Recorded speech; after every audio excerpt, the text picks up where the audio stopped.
नमस्कार दोस्तों, मैं आपका स्वागत करता हूं आपके अपने चैनल टीचर्स फॉरएवर में। आज हम जानेंगे CSJMU कानपुर यूनिवर्सिटी के BEd second year first paper के बारे में। आपके 4 पेपर होंगे और इस बार बहुविकल्पीय पेपर होने की संभावना है, तो हम उसी प्रकार से बहुविकल्पीय क्वेश्चंस तैयार किए हैं और हर पेपर के 500 क्वेश्चंस तैयार किए हैं। बस आप लोग हमारे चैनल के साथ बने रहिए और निश्चित ही आपको अच्छा फ़ायदा होगा। चलिए स्टार्ट करते हैं। पहला पेपर है भारत में शिक्षा प्रणाली का विकास एवं चुनौतियाँ। इसका चैप्टर पहला वैदिक कालीन शिक्षा है। चलिए वैदिक कालीन शिक्षा के बारे में जानते हैं। वैदिक काल किस भाषा में दी जाती थी? वैदिक काल में शिक्षा किस भाषा में दी जाती थी? तो संस्कृत भाषा में दी जाती थी। उत्तर वैदिक काल की शिक्षा की अवधि कब तक थी? उत्तर वैदिक काल की शिक्षा की अवधि 1400 ईसा पूर्व से 200 ईसा पूर्व तक थी। वेदों की संख्या कितनी थी? वेदों की संख्या 4 थी।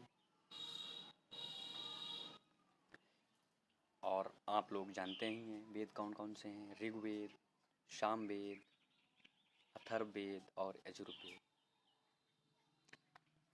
चलिए ऋग्वेद के बारे में जानते हैं। ऋग्वेद में देवताओं की स्तुति होती थी। ऋग्वेद में 10 मंडल हैं। इसकी विषय वस्तु ज्ञान थी। गायत्री मंत्र ऋग्वेद से लिया गया है। इसकी रचना पद्य में थी। इसके ज्ञाता अग्नि ऋषि हैं। अब यजुर्वेद के बारे में जानते हैं। इसमें यज्ञों का वर्णन किया गया है। इसकी विषय वस्तु कर्म है। यह गद्य और पद्य दोनों में है। इसके ज्ञाता आदित्य ऋषि हैं। अब सामवेद के बारे में जानते हैं। इसमें गायन द्वारा देवताओं की आराधना की जाती थी।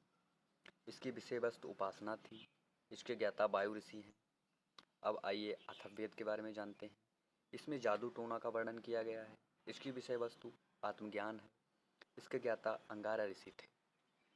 ये सारी जानकारी हमने किताबों से, मॉडल पेपर से, इजी नोट्स से और नेट की सहायता से प्राप्त की है और बहुत ही मेहनत की है आप लोगों को यह जानकारी देने के लिए।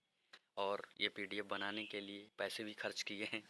कैफ़े वाले को हमने पैसे भी पे किए हैं। और तो आप लोग हमारे साथ बने रहिए, निश्चित ही आप लोगों का अच्छा फ़ायदा होगा। चलिए, वेदों में आदि वेद किसे कहा जाता था? मतलब सबसे पुराना वेद किसे कहा जाता था? ऋग्वेद को। और सबसे नया वेद अच्छा किसे कहा जाता था? बताइए। सबसे नया वेद अथर्ववेद को कहा जाता था। वैदिक काल की शिक्षा में तृतीय नेत्र किसे कहा जाता था? ज्ञान को।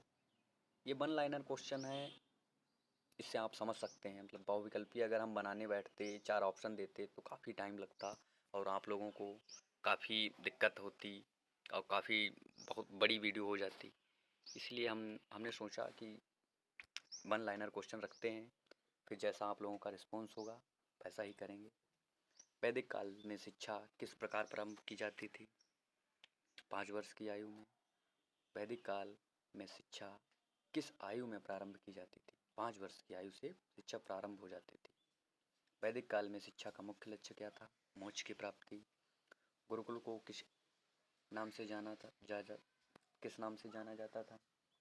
गुरुगृह। गुरुकुल को गुरुगृह के नाम से जाना जाता था। गुरुकुल के समय कौन सा संस्कार होता था? गुरुकुल के मतलब प्रवेश के समय, गुरुकुल में प्रवेश के समय उपनयन संस्कार किया जाता था। वैदिक काल की शिक्षा मानव जीवन के किस पहलुओं को दर्शाता है? यह 3 पहलुओं को दर्शाता है। आध्यात्मिक ज्ञान, मानसिक और व्यवहारिक जीवन को दर्शाता है। वैदिक काल में शिक्षण किस प्रकार से होता था? मौखिक रूप से होता था, क्योंकि अक्षरों का ज्ञान नहीं था हम लोगों को। एक वेद के अध्ययन करने वाले को क्या कहा जाता था? एक वेद के अध्ययन करने वाले को स्नातक जो 12 वर्ष तक चलता था उसे स्नातक, एक वेद का अध्ययन करने में 12 वर्ष का समय लगता था और उसे स्नातक कहा जाता था। 2 वेदों के अध्ययन करने वाले को बसु कहा जाता था और उस समय अवधि 24 वर्ष थी। 3 वेदों के अध्ययन करने वालों को रुद्र कहा जाता था और समय अवधि 36 वर्ष थी। 4 वेदों के अध्ययन करने वाले को आदित्य कहा जाता था और इसकी समय अवधि 48 वर्ष थी। कल्प सूत्र कितने प्रकार के होते हैं? स्रोत सूत्र, धर्म सूत्र, ग्रह सूत्र, शुल्प सूत्र, यह 4 प्रकार के होते हैं। उपनिषदों की संख्या 108 है और अभी तक 16 ही मिले हैं। सबसे बड़ा उपनिषद बृहदारण्यक उपनिषद व सबसे छोटा मंडको उपनिषद। मंडको उपनिषद से सत्यमेव जयते लिया गया है। ऋग्वेद का पाठ करने वाले को पुरोहित कहा जाता था। ऋग्वेद के पाठ करने वाले को पुरोहित कहा जाता था। वेदांगों की कुल संख्या कितनी थी? वेदांगों की कुल संख्या 6 थी।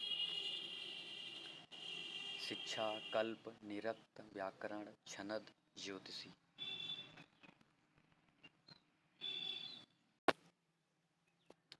चलिए हम आप लोगों को एक बात और बताते हैं। हमारा एक और चैनल था जिसको हमारे मित्रों ने हैक कर लिया और उसे डिलीट कर दिया, जिसमें हमारे 15,000 प्लस सब्सक्राइबर हो गए थे। ये हमारा नया चैनल हमने बनाया है। कोई नहीं, आप लोगों की सहायता से फिर से हमारे 15 प्लस हो जाएंगे। चलिए स्टार्ट करते हैं। दूसरा चैप्टर, बौद्धकालीन शिक्षा। बौद्धकालीन शिक्षा स्टार्ट करने से पहले बौद्ध धर्म के बारे में पहले जानते हैं। बौद्ध धर्म क्या था, इसके संस्थापक कौन थे? इसके संस्थापक गौतम बुद्ध थे और जिन्हें एशिया का ज्योतिपुंज कहा जाता था, लाइट ऑफ एशिया। इनका जन्म 563 ईसा पूर्व कपिलवस्तु के लुम्बिनी में हुआ था।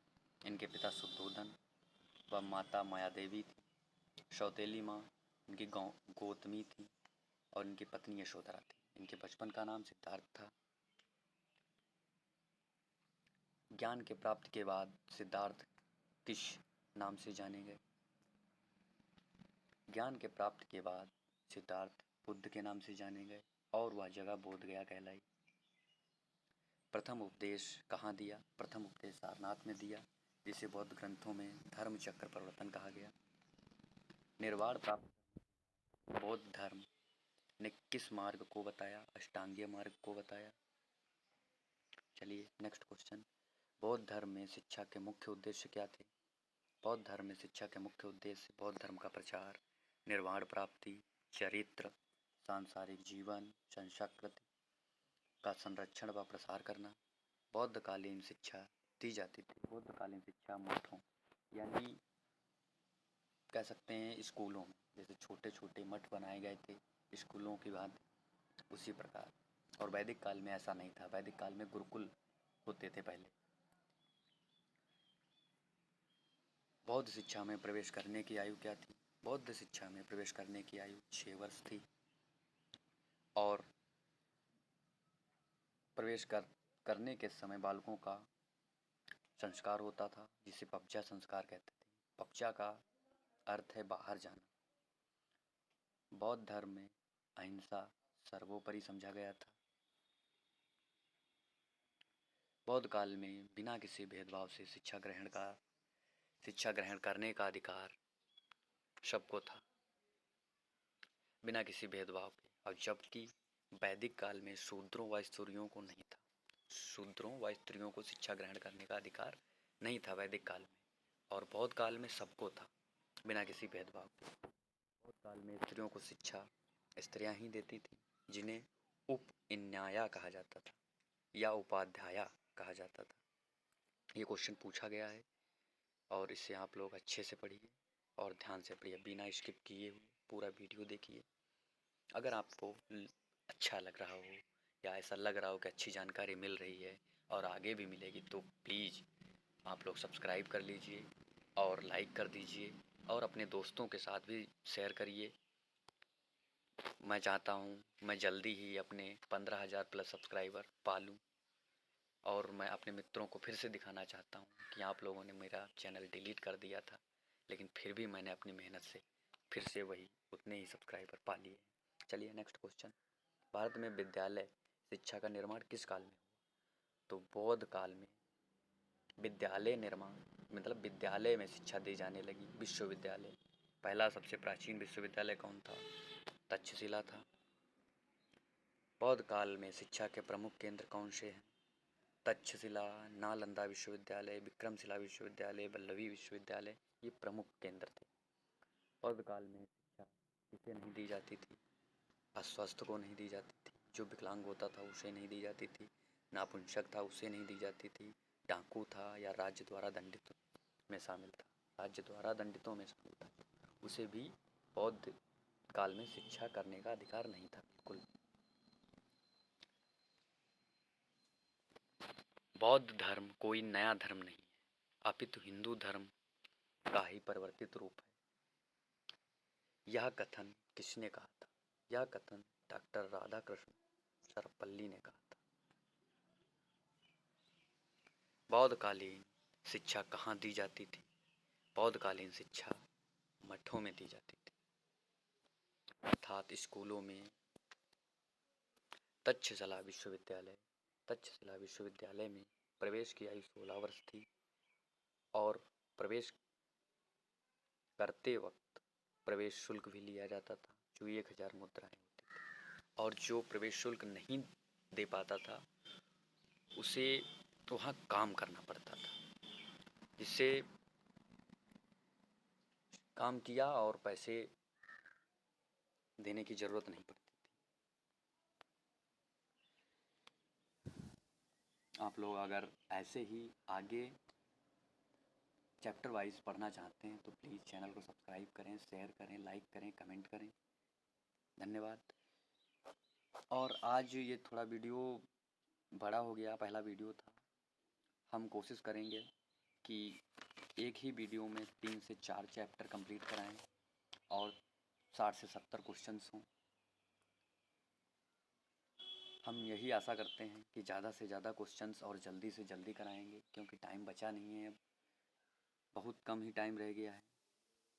अगर आप लोगों को PDF चाहिए तो इस नंबर पर संपर्क करें हमसे। लिख लीजिए, नंबर नोट कर लीजिए, व्हाट्सअप कर सकते हैं। बहुत ही ईजी नंबर है हमारा 7619886088। इस पर व्हाट्सअप करिए और आप लोगों को PDF हम प्रोवाइड कराएंगे। चैप्टर वाइज PDF चाहिए तो चैप्टर वाइज देंगे। अगर एकदम से पूरा 500 क्वेश्चन का PDF चाहिए तो पूरा एकदम से PDF देंगे। आप लोग ये नंबर नोट कर लीजिए अच्छे से। और आज ये पहला वीडियो था तो कुछ मिस्टेक्स भी हो गई हैं। नेक्स्ट वीडियो आज शाम तक दिया जाएगा आपको, शाम 7 से 8 बजे के बीच में प्रोवाइड कराएंगे। और कोशिश यही रहेगी कि जल्दी से जल्दी हम लोग पूरा चैप्टर कंप्लीट कर लें। कम से कम 6 से 7 दिनों के अंदर हम पूरा चैप्टर कंप्लीट कर लेंगे और पूरा पेपर हम कोशिश यही करेंगे कम से कम 10 दिनों में हम पूरा सिलेबस कंप्लीट करेंगे। 10 से 12 दिनों लग सकते हैं।